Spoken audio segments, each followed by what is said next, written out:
মানুষের কয়েকটি অনুভূতির মধ্যে ভালোবাসা একটি প্রধান ও অন্যতম অনুভূতি।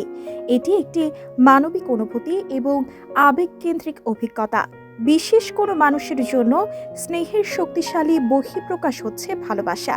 কিন্তু এই ভালোবাসা শুধু মানুষের মধ্যেই সীমাবদ্ধ নেই, কখনো কখনো তা অনাবিল হয়ে ধরা দেয় বিভিন্ন ধরনের প্রাণীর মধ্যেও। তারাও জানান দেয় তাদের সঙ্গীর প্রতি অকৃত্রিম ভালোবাসার চিহ্ন। হয়তো সেখানে কোনো কথা উচ্চারিত হয় না, কিন্তু একে অন্যের অনুভূতিকে গভীরভাবে আলিঙ্গন করে জানান দেয় সেই ভালোবাসার।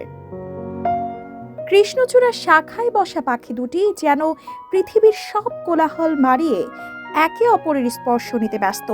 তাদের আলিঙ্গনে ধরা দিয়েছে একে অপরের প্রতি গভীর মায়া।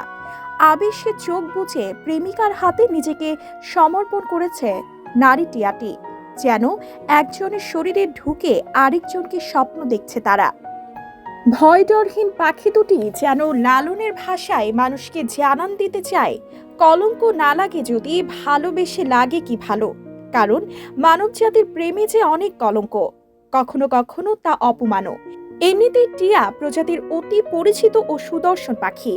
গাঢ় সবুজ গায়ের সঙ্গে লাল ঠোঁটের টিয়া দুটি যেন ভালোবাসার প্রতীক।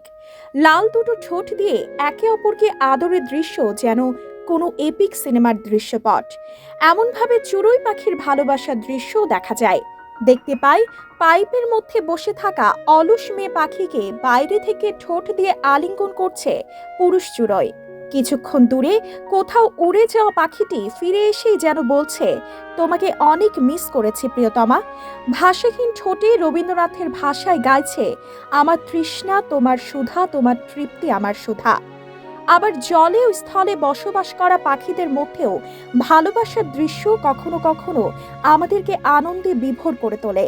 এমনই একটি ভালোবাসার দৃশ্য প্রায় সময় বিভিন্ন স্থানে দেখা যায়।